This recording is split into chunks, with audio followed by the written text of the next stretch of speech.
여의도 증권가의 새벽은 차갑고 정적이 흐릅니다. 24시간 멈추지 않는 전광판 위로 붉은색과 푸른색의 숫자들이 교차하며 수조 원의 자본이 명멸합니다.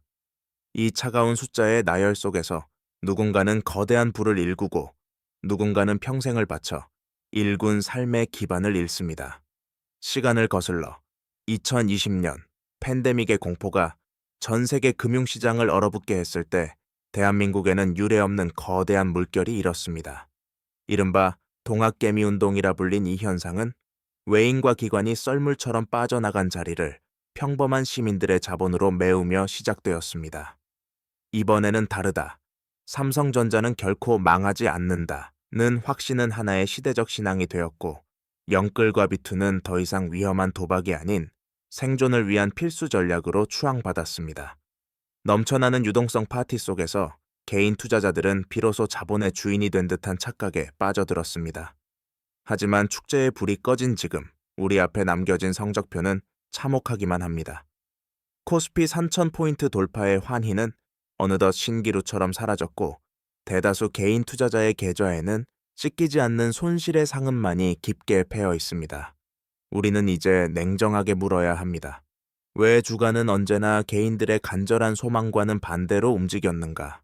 왜 시장의 최전선에서 정보를 전달한다던 수많은 전문가의 조언은 정작 위기의 순간에 침묵했는가?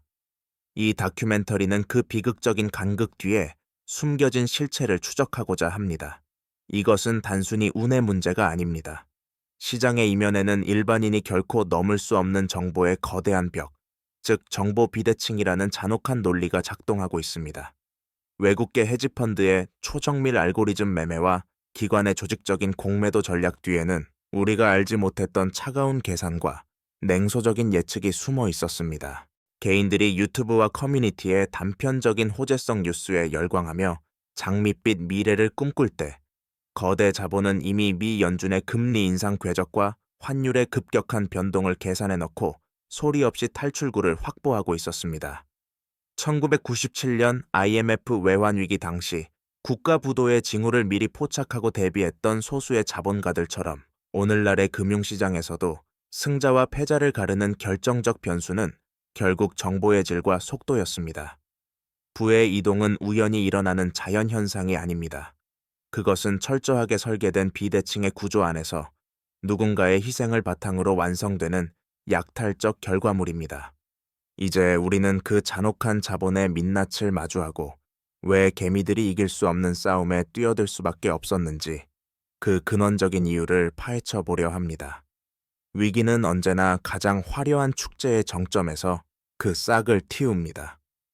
2021년 상반기 코스피가 사상 처음으로 3,000포인트를 넘어 1,300선을 터치했을 때 시장에는 근거 없는 낙관론이 팽배했습니다.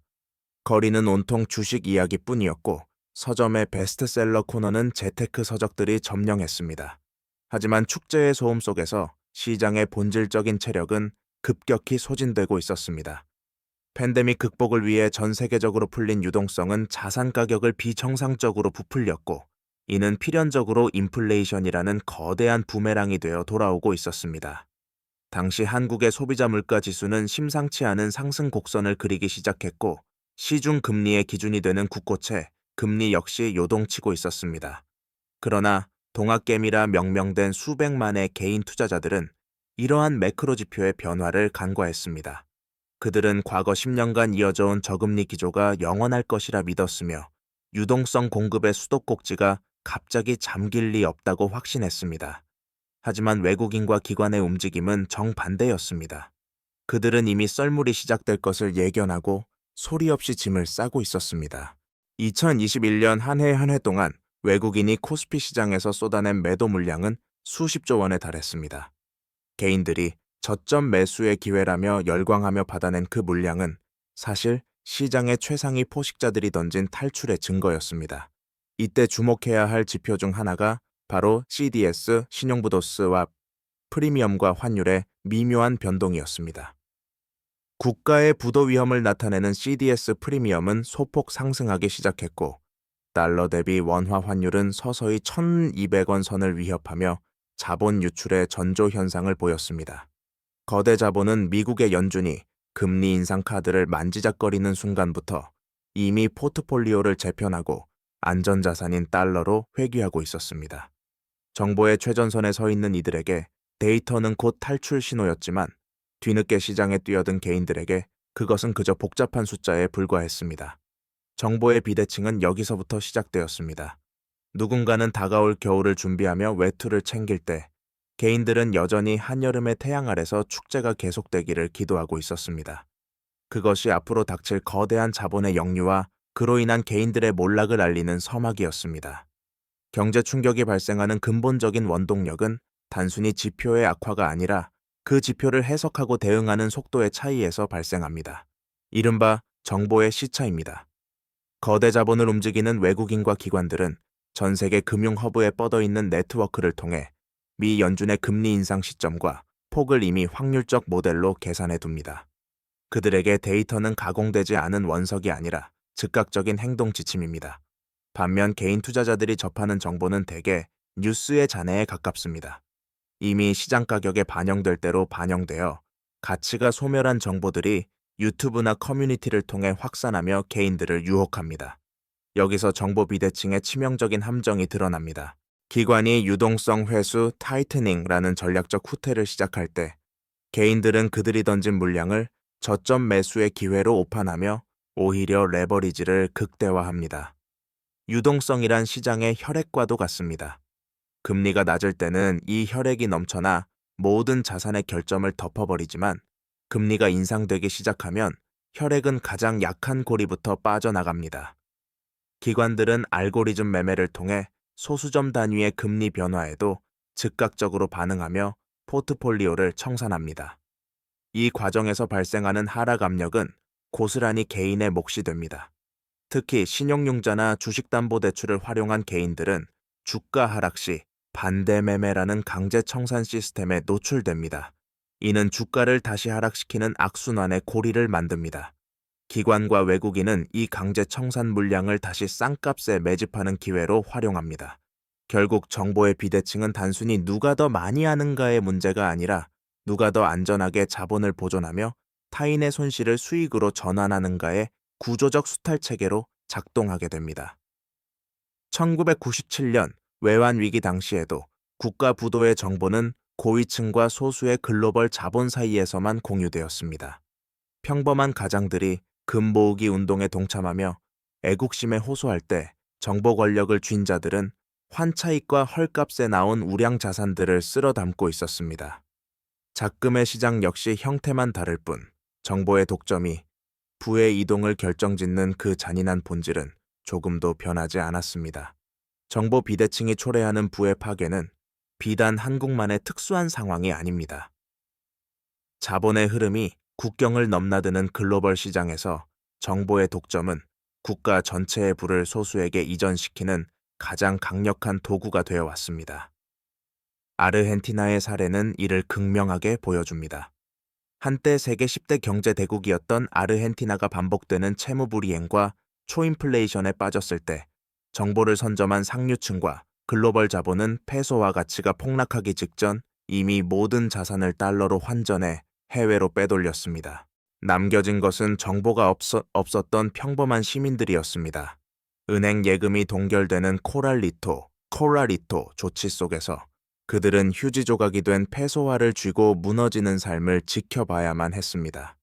이는 정보의 유무가 단순한 수익률의 차이를 넘어 생존과 직결된다는 사실을 증명합니다. 그리스와 튀르키예의 사례 역시 본질은 같습니다.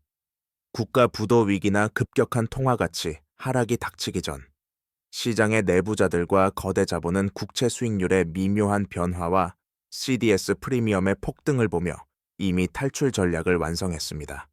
튀르키예가 비상식적인 저금리 정책을 고수하며 물가 폭등을 자초할 때 정보를 가진 자들은 리라화 자산을 매각하고 금이나 달러 혹은 해외 부동산으로 자산을 옮겼습니다.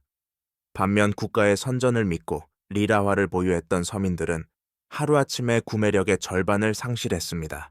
베네수엘라의 초인플레이션 비극 또한 국가의 경제 지표가 조작되거나 은폐될 때 정보 접근권이 차단된 대중이 얼마나 처참하게 무너질 수 있는지를 보여주는 가혹한 사례입니다.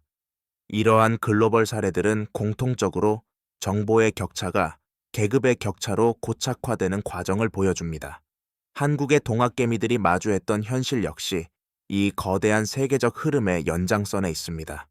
정보 비대칭은 단순히 주식시장의 기술적 문제를 넘어 전 세계적으로 반복되는 부의 약탈적 구조 그 자체인 것입니다. 정보 비대칭으로 인한 개인들의 패배는 단순한 투자 손실을 넘어 한국 경제 전반에 깊고 어두운 내상을 입혔습니다. 가장 치명적인 문제는 주식시장으로 흘러들어갔던 막대한 자본이 생산적인 산업 현장으로 향하지 못하고 오히려 가계부채의 임계점을 높이는 도화선이 되었다는 점입니다. 동학개미운동의 이면에는 저금리에 기반한 과도한 레버리지, 즉 영끌과 빚투가 자리 잡고 있었습니다. 기관과 외국인이 수익을 확정짓고 시장을 떠날 때 고점에서 물량을 받아낸 개인들의 부채는 고스란히 금융 시스템의 잠재적 폭탄이 되었습니다. 미 연준의 가파른 금리 인상에 발맞춰 한국은행이 기준금리를 올리기 시작하자 개인들이 짊어진 이자 부담은 기하급수적으로 불어났습니다. 이는 즉각적인 소비 위축으로 이어졌습니다.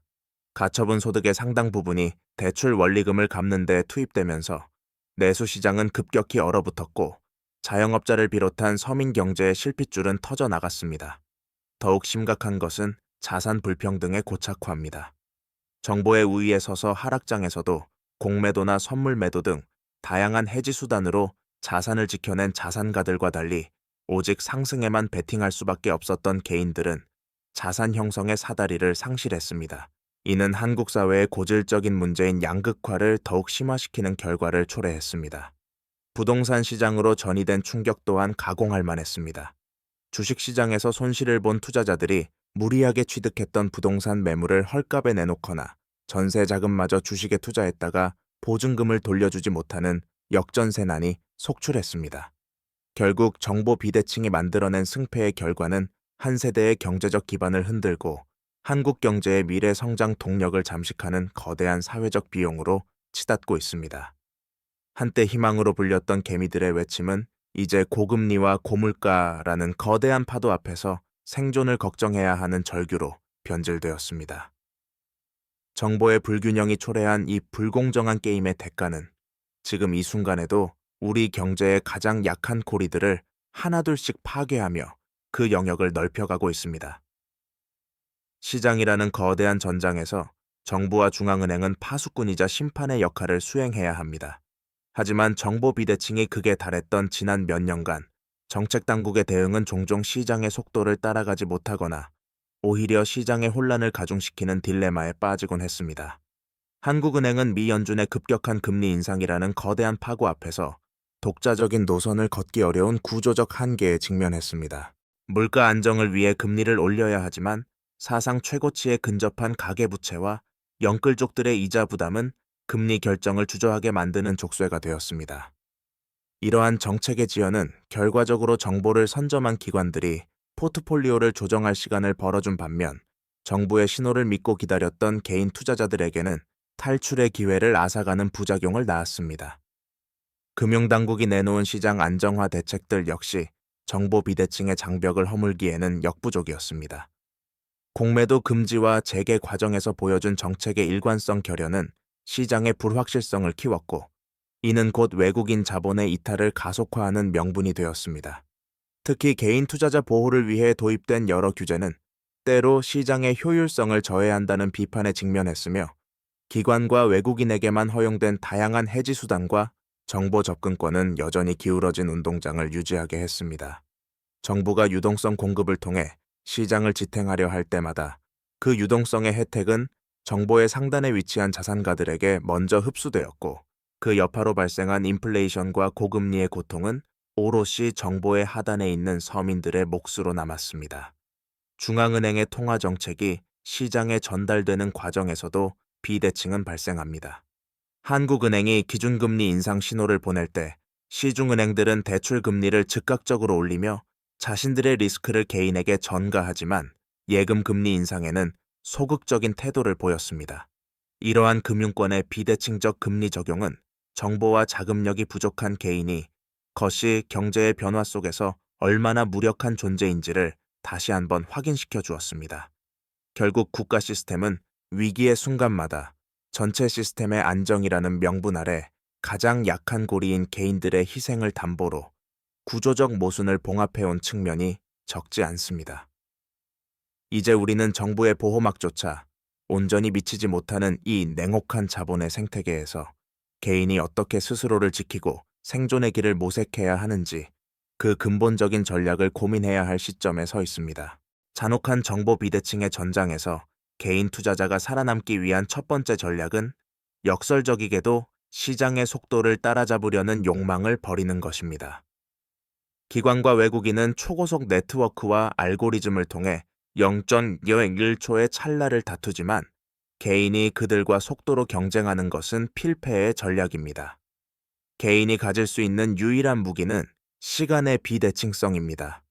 자금의 운용 시한이 정해져 있는 펀드 매니저나 차입금의 압박을 받는 기관과 달리 자신의 자본을 지키는 개인은 시장이 이성을 되찾을 때까지 기다릴 수 있는 권리가 있습니다. 생존을 위해서는 먼저 정보의 질을 선별하는 안목을 길러야 합니다. 실시간으로 쏟아지는 자극적인 뉴스나 전문가를 자처하는 이들의 호재성 발언은 대개 가공된 정보에 불과합니다. 대신 우리는 보다 차가운 숫자에 집중해야 합니다. 미 연준의 점도표, 한국은행의 통화정책 방향 의결서, 그리고 국고채 금리와 달러 인덱스의 추이는 거짓말을 하지 않습니다. 이 지표들은 시장의 거대한 조류가 어디로 향하는지 보여주는 나침반입니다.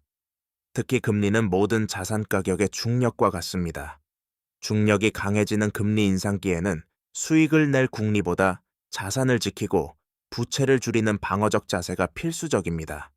유동성의 파티가 끝났음을 알리는 금리의 움직임을 읽어낼 수 있다면 우리는 적어도 누군가의 탈출 물량을 떠안는 비극은 피할 수 있습니다. 또한 자산의 배분 전략을 근본적으로 재편해야 합니다. 몰빵 투자는 정보가 완벽할 때나 승산이 있는 도박입니다. 정보 비대칭의 하단에 위치한 개인일수록 주식, 채권, 현금, 그리고 달러와 같은 안전자산으로 포트폴리오를 철저히 분산해야 합니다. 특히 환율은 한국 경제의 위험을 가장 먼저 반영하는 조기 경보 시스템입니다. 환율이 급등하며 원화 가치가 하락할 때 달러 자산은 개인의 포트폴리오를 보호하는 든든한 방패가 됩니다.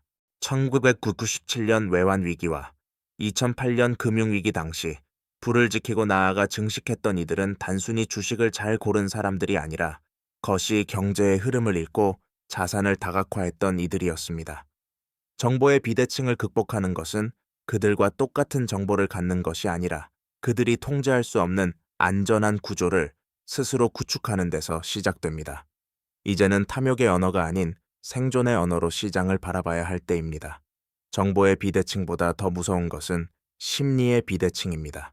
시장이 과열될 때 개인 투자자들을 사지로 몰아넣는 것은 외부의 정보가 아니라 내면의 공포와 탐욕, 즉 FOMO, 고립 공포감입니다. 남들이 수익을 냈다는 소식에 나만 뒤처질지 모른다는 불안감은 냉정한 판단력을 마비시키고 이미 오를 대로 오른 자산에 마지막 불꽃을 태우며 뛰어들게 만듭니다. 이때 작동하는 것이 확증 편향입니다. 자신의 선택이 옳다는 것을 증명해줄 파편화된 뉴스들만 수집하며 시장이 보내는 경고의 목소리에는 귀를 닫아버립니다. 정보 비대칭의 구조적 한계를 인식한다면 개인은 역설적으로 아무것도 하지 않을 자유를 행사해야 합니다. 현금은 단순히 수익을 내지 못하는 유휴 자산이 아니라 시장의 왜곡이 극에 달했을 때 가장 강력한 공격 수단으로 변모하는 옵션입니다. 많은 동학개미가 실패한 이유는 자금이 부족해서가 아니라 모든 자금을 주식에 묶어둠으로써 위기의 순간에 대응할 수 있는 선택권을 스스로 포기했기 때문입니다. 기관과 외국인이 가장 두려워하는 개인은 매일매일의 시세에 일희일비하며 매수 버튼을 누르는 자가 아닙니다.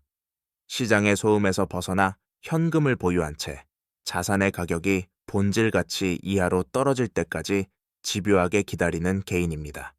1929년 대공황이나 2008년 리먼 사태 당시 파산한 대다수 사이에서 살아남아 부의 주인공이 된 이들은 모두 현금의 가치를 알고 기다림의 미학을 실천한 자들이었습니다. 정보의 우위에 있는 자들이 설계한 함정에 빠지지 않기 위해서는 그들이 강요하는 조급함이라는 프레임에서 벗어나야 합니다. 투자란 단순히 종목을 고르는 기술이 아니라 자신의 심리를 다스리고 자본의 성격을 정의하는 철학의 과정입니다. 이제는 숫자로 가득 찬 전광판에서 눈을 떼고 나의 자본이 어느 정도의 압력을 견딜 수 있는지, 그리고 나는 과연 기다릴 준비가 되어 있는지 스스로에게 물어야 할 시간입니다. 승자는 가장 빨리 달리는 자가 아니라 마지막까지 전장에 남아있는 자이기 때문입니다. 자본시장의 비정함은 단순히 누가 더 빨리 하느냐를 넘어 어떤 무기를 들고 있느냐의 문제로 확장됩니다. 정보 비대칭의 실체는 우리가 매일 사용하는 모바일 트레이딩 시스템, MTS 뒤편에 숨겨진 거대한 기술적 격차에 있습니다. 기관과 외국인 투자자들은 초 단위가 아닌 마이크로초, 100만 분의 1초 단위로 거래를 수행하는 고빈도 매매 HFT 알고리즘을 운용합니다.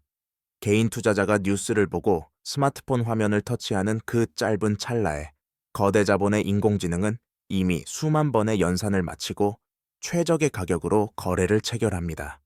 이는 마치 보병이 현대식 미사일을 장착한 드론과 싸우는 것과 다를 바 없는 불균형한 전장입니다.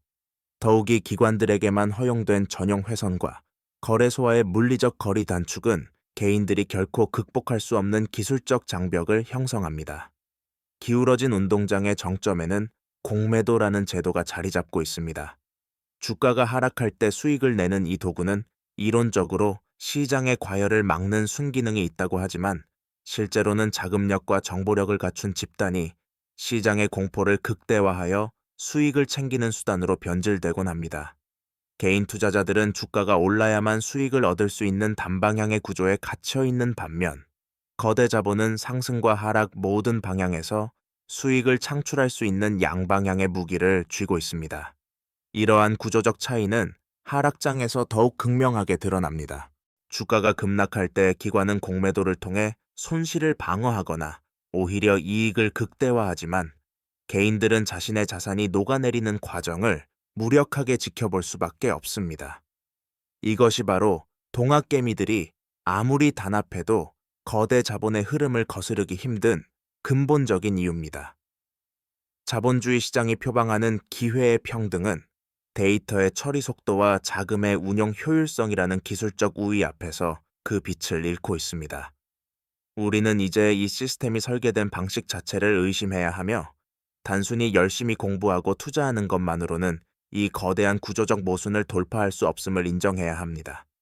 시장은 정보의 민주화를 외치지만 그 이면에는 더욱 정교해진 기술적 독점이 부의 편중을 심화시키고 있습니다.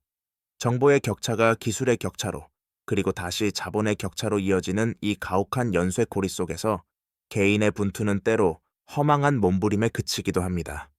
진정한 부의 이동을 이해하기 위해서는 차트 너머에서 작동하는 이 차가운 기계적 알고리즘의 실체를 직시해야만 합니다. 정보 비대칭의 골짜기에서 우리가 목도한 것은 단순히 정보의 유무가 아니라 정보의 가공권에 대한 독점입니다. 기관과 외국인이 단순히 차트와 지표를 먼저 보는 것에 그치지 않고 자신들에게 유리한 시장에 내러티브를 창조해낸다는 사실에 주목해야 합니다. 그들은 대규모 리포트와 미디어 네트워크를 동원해 특정 섹터의 장밋빛 미래를 선전하며 개인들을 시장으로 유인합니다. 개인들이 그 내러티브에 동화되어 자본을 쏟아부을 때 그들은 소리 없이 포지션을 정리하며 수익을 실현합니다. 이것은 정보의 비대칭을 넘어선 영향력의 비대칭입니다. 우리가 흔히 부르는 동학개미라는 명칭 자체도 일종의 프레임일 수 있습니다. 거대 자본에 맞서 싸우는 비장한 투사로 스스로를 정의하게 함으로써 냉정해야 할 투자자의 이성을 감정의 영역으로 끌어들였기 때문입니다. 전쟁터에서 감정은 가장 먼저 버려야 할 사치이지만 개인들은 애국심과 희망이라는 감정에 매몰되어 정작 눈앞의 위험 신호를 무시하곤 했습니다. 우리는 이제 이 개미라는 굴레에서 벗어나야 합니다. 시장은 개별 투자자의 사정이나 간절함을 고려하지 않습니다. 오직 수익과 손실이라는 냉혹한 결과로만 말할 뿐입니다. 정보의 비대칭을 극복하기 위한 진정한 시작은 내가 가진 정보가 언제나 가장 늦고 가장 오염된 것일 수 있다는 겸손한 의심에서 출발합니다. 타인이 설계한 장단에 춤추지 않으려면 스스로 정보를 해석할 수 있는 독립적인 사고 체계를 갖춰야 합니다. 이는 단순히 공부를 많이 하는 것과는 다릅니다. 정보의 홍수 속에서 노이즈를 제거하고 시그널을 찾아내는 능력이 바로 자본주의의 정글에서 개인을 지켜주는 유일한 생존 장비입니다. 정부의 규제나 시스템의 개선을 요구하는 것도 중요하지만 시스템이 바뀌기 전까지 우리를 보호해 줄 수 있는 것은 오직 스스로 구축한 냉철한 원칙뿐입니다. 부의 이동은 누군가에게는 재앙이지만 그 흐름의 원리를 이해하고 파도에 휩쓸리지 않는 자에게는 새로운 기회의 창이 됩니다. 이제는 정보의 수동적 소비자에서 벗어나 비대칭의 실체를 꿰뚫어보는 든 능동적 관찰자로 거듭나야 합니다.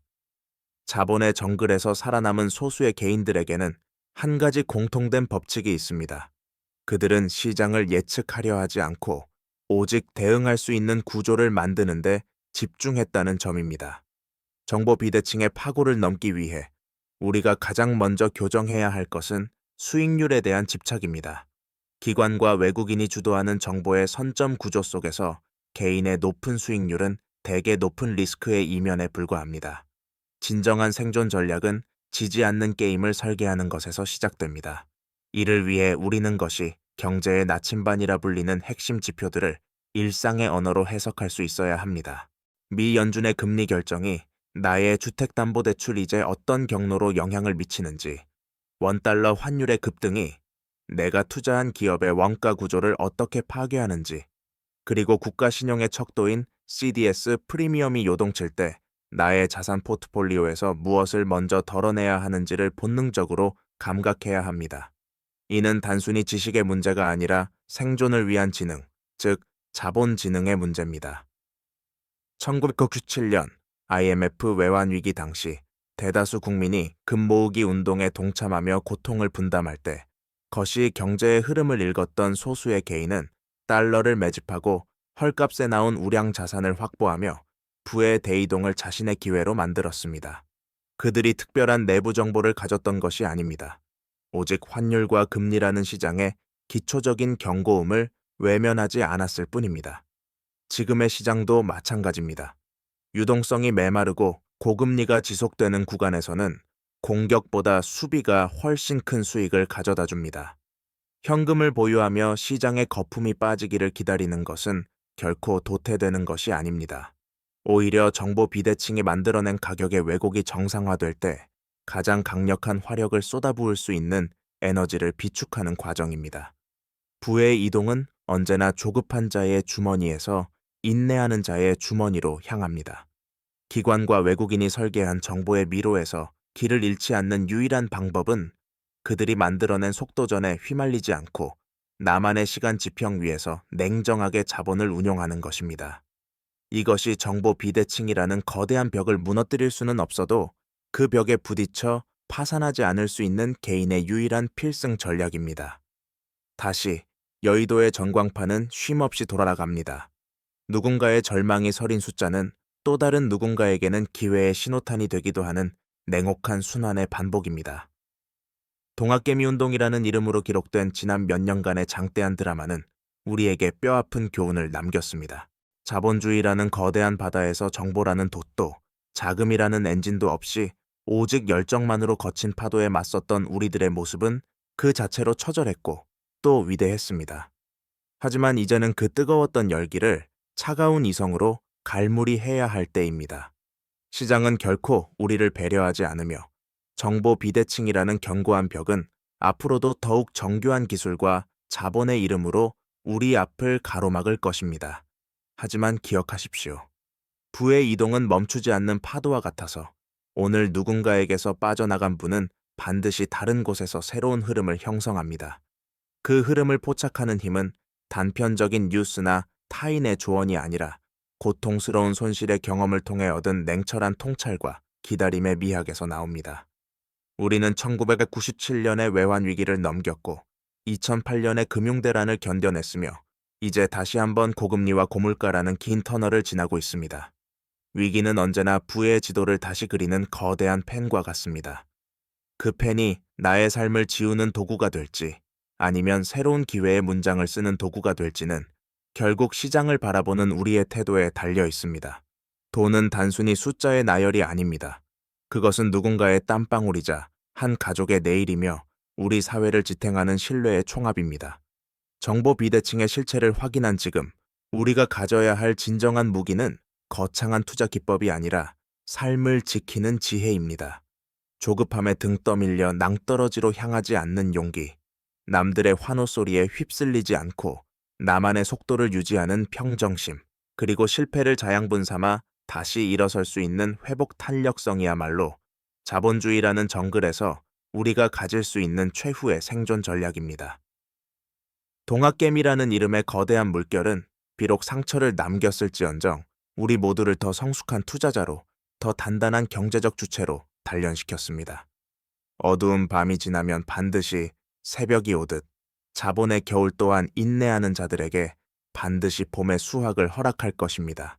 이제 전광판의 불빛을 뒤로하고 숫자가 아닌 당신의 삶에 집중하십시오. 진정한 부는 통장의 잔고가 아니라 위기 속에서도 흔들리지 않는 당신의 단단한 내면에 이미 깃들어 있습니다.